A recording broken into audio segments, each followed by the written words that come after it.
उत्तर प्रदेश में जाकर मिले शुभेंदु अधिकारी के पीए के हत्यारे। इन कातिलों ने आखिरकार वो राज खोल दिया है जिसे सुनकर खुद शुभेंदु अधिकारी की रातों की नींद उड़ गई है। जब आपको भी पता चलेगा कि क्यों चंद्रनाथ रथ को मौत के घाट उतारा गया और किसके कहने पर इस हत्या को अंजाम दिया गया, तो आपके भी होश उड़ जाएंगे। आप भी सोचने पर मजबूर हो जाएंगे कि आखिर शुभेंदु अधिकारी के पीए के साथ ऐसा कैसे हो सकता है। आदाब, नमस्कार, सत श्री अकाल, फीस टू बी विद यू दोस्तों। मेरा नाम है जुनैद भाटी और आप देख रहे हैं the news fever.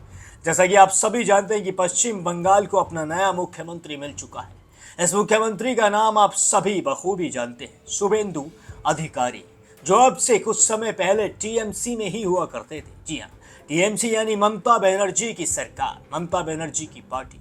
Mamata Banerjee की पार्टी में ही मौजूद हुआ करते थे शुभेंदु अधिकारी। तब बीजेपी इन पर खूब आरोप लगाती थी।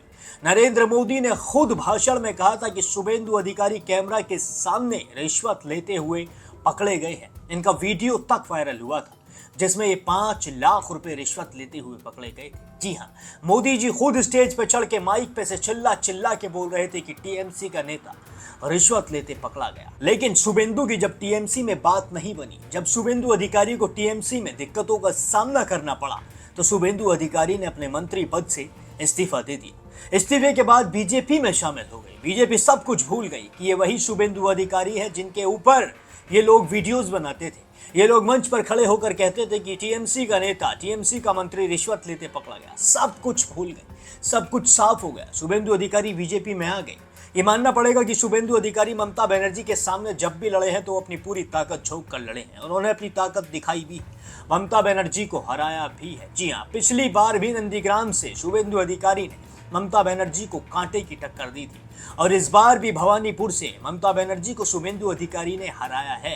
ये तो मानना पड़ेगा कि शुभेंदु अधिकारी को वोट मिलते हैं, शुभेंदु अधिकारी को लोग सपोर्ट करते हैं। लेकिन मानना यह भी पड़ेगा कि शुभेंदु अधिकारी के ही करीबी क्यों मारे जाते हैं। जी हाँ, चंद्रनाथ रथ से पहले 3 करीबी मारे जा चुके हैं, एक बॉडीगार्ड, एक पीए और एक और करीबी, जिसकी मौत हो गई, रहस्यमयी मौत। आज तक पता नहीं चल पाया कि आखिर ये कैसे मरे, किसने इन्हें मारा, कुछ भी निकल कर नहीं आया। चंद्रनाथ रथ को भी इसी तरीके से मौत के घाट उतार दिया गया। चंद्रनाथ रथ सफेद कलर की स्कॉर्पियो में जा रहे थे। मौत से ठीक पहले, जी हाँ, कुछ मिनटों पहले अपने दोस्त कासिम अली को चंद्रनाथ रथ ने फोन करके कहा था कि निजाम पर आ जाओ, चाय पियेंगे और बीजेपी की जीत का जश्न मनाएंगे। जी हाँ, ये साफ तौर पर कासिम अली से कहा गया था, यानी कि चंद्रनाथ रथ पूरी तरीके से खुश थे। चंद्रनाथ रथ को जरा सा अंदाजा तक नहीं था कि अगले कुछ मिनटों में, अगले कुछ देर में ही उनके साथ ऐसा होने वाला है जो उन्होंने कभी अपने सपने में भी सोचा नहीं होगा। 2 हमलावर आएंगे और उन्हें मौत के घाट उतार कर ऐसे निकल जाएंगे जैसे वो आए ही नहीं थे। उन्हें जमीन खा गई या फिर आसमान निकल गया, कुछ नहीं पता। अभी तक भी कुछ नहीं पता चल पा रहा है। एक ऐसी चीज निकल कर आई है जिससे हो सकता है कि अपराधी जल्द से जल्द पकड़े जाए, चंद्रनाथ रथ के हत्यारों को पकड़ लिया जाए। जी हाँ, इनकी जो कॉल ट्रेसिंग है, जो इनका फोन जो ट्रेस हुआ है, जिसकी आखिरी लोकेशन पाई गई है, वो पाई गई है उत्तर प्रदेश में संभल के पास, गुन्नूर जिले में। और इसी के चलते वेस्ट बंगाल पुलिस अब दौड़ी दौड़ी साए साए करती हुई पहुंच चुकी है उत्तर प्रदेश। उत्तर प्रदेश के बदायूं में जाकर वेस्ट बंगाल पुलिस ने जांच पड़ताल शुरू कर दी है और यूपी पुलिस का भी साथ मिल रहा है। यूपी पुलिस के साथ वेस्ट बंगाल पुलिस लगातार ढूंढ रही है इन हत्यारों को। लेकिन आखिर ये हत्यारे गए कहाँ? कोई कह रहा है कि फ्लाइट पकड़ के बांग्लादेश भाग गए, कोई कह रहा है फ्लाइट पकड़ के नेपाल भाग गए, कोई कह रहा है कहीं भाग गए। आखिर भाग कैसे गए? वेस्ट बंगाल में रात के 2 नहीं बज रहे थे उस वक्त, 10 से 11 बजे का वक्त था। पूरे पश्चिम बंगाल में खुशी का माहौल था, किसी को नींद ऐसे ही नहीं आ रही थी। बीजेपी जीती थी, हर तरफ जश्न मनाया जा रहा था। और इसी चमक धमक में शुभेंदु अधिकारी के पीए चंद्रनाथ रथ को इस तरीके से आता है और मौत के घाट उतार कर भाग भी जाता है और उन्हें अभी तक पकड़ा भी नहीं जा सका है। ये कहीं ना कहीं एक तरीके का सवाल खड़ा करता है।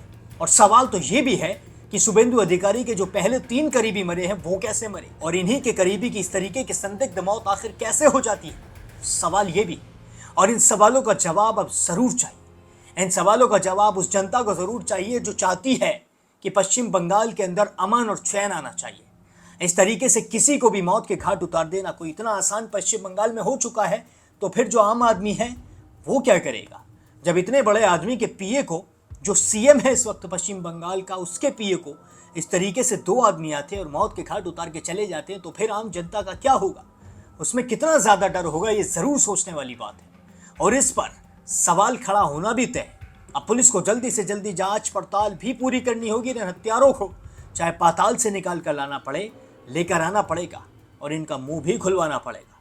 इनकी जबान से निकलवाना पड़ेगा कि आखिर किसने इनसे कहा था कि चंद्रनाथ रथ को इतनी बुरी तरीके से गोलियों से छलनी कर दो। आखिरकार ये अपराधी भाग कहां गए? आखिरकार इन अपराधियों को अभी तक पुलिस पकड़ क्यों नहीं पाई है? 3 दिन से ज्यादा का समय बीत चुका है, लेकिन अभी तक भी चंद्रनाथ रथ के हत्यारों को पकड़ने में पुलिस नाकाम है। वेस्ट बंगाल की जो नई सरकार बनी है वो नाकाम है।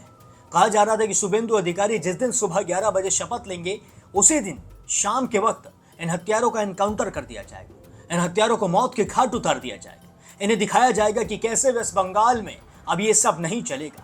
ये जो सब करके दिखा रहे हैं, जो सब हो रहा है, इसे खत्म करना पड़ेगा। लेकिन ऐसा कुछ होता हुआ दिखाई नहीं दिया।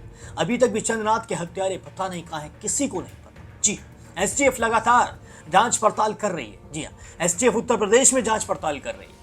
वेस्ट बंगाल से भागे थे, उत्तर प्रदेश पहुंचे हैं और अब उत्तर प्रदेश से कहाँ गए हैं ये ऊपर वाला ही जानता है बस, या फिर वही जानते हैं जो भागे हैं, और किसी को कुछ नहीं पता है। अब आप मुझे कमेंट करके बताइए कि आपको क्या लगता है, ये हत्यारे आखिर कौन हो सकते हैं? इस हत्याकांड के पीछे आखिर असली हाथ किसका हो सकता है? कौन वो हो सकता है जिसने शुभेंदु अधिकारी के पीओ को इस तरीके से मौत के घाट उतार दिया? और जो पहले 3 करीबी शुभेंदु अधिकारी के इसी तरीके से मारे गए, उन पर आप क्या सोचते हैं और क्या कहना चाहते हैं, वो भी कमेंट सेक्शन में मुझे जरूर बताइए। और अगर आप भी चाहते हैं कि पीए को यानी कि चंद्रनाथ रथ को इंसाफ मिलना चाहिए, उसकी रोती बिलखती माँ को इंसाफ मिलना चाहिए, तो कमेंट सेक्शन में जस्टिस फॉर चंद्रनाथ रथ जरूर लिखें। तभी हो सकेगा कि इन्हें इंसाफ मिलेगा। नहीं तो लोग भूल जाएंगे, वक्त के साथ जख्म हरे हो जाएंगे और पीए चंद्रनाथ रथ की मौत को सभी एक तरीके से भुला देंगे। लेकिन ऐसा आपको होने नहीं देना है। आपको कमेंट सेक्शन में लिखना है जस्टिस फॉर पीए चंद्रनाथ रथ। बाकी और भी सारे अपडेट्स के लिए अगर चैनल पर नए हैं तो चैनल को सब्सक्राइब जरूर कर लें, क्योंकि आपका एक सब्सक्राइब मेरे लिए बहुत बड़ी ताकत बन सकता है। मुझे ऐसे ही निष्पक्ष रिपोर्टिंग करने की मोटिवेशन दे सकता है। मुझे इसी तरीके की ताकत की जरूरत भी है, इसलिए चैनल को सब्सक्राइब करना बिल्कुल ना भूलें। उस समय स्टेडो को खिला रहा था, वो हर दिन खिलाता हूँ, सब जानता है। तो उस समय कुछ वो बाजी फोड़ने का आवाज़ आया, तो हमने ध्यान नहीं दिया। हमने जीता है बंगाल में, हम भाजपा कार्यकर्ता हूँ, तो हमने जीता है। बाजी तो फटता ही रहता है। तो अचानक एक आदमी जाते जाते बोला 2 आदमी को गोली मार दिया गया, 2 आदमी को गोली मार दिया गया, देखो। तो हमने बोला कहाँ पर? दिखा दिया, इधर कार खड़ा था।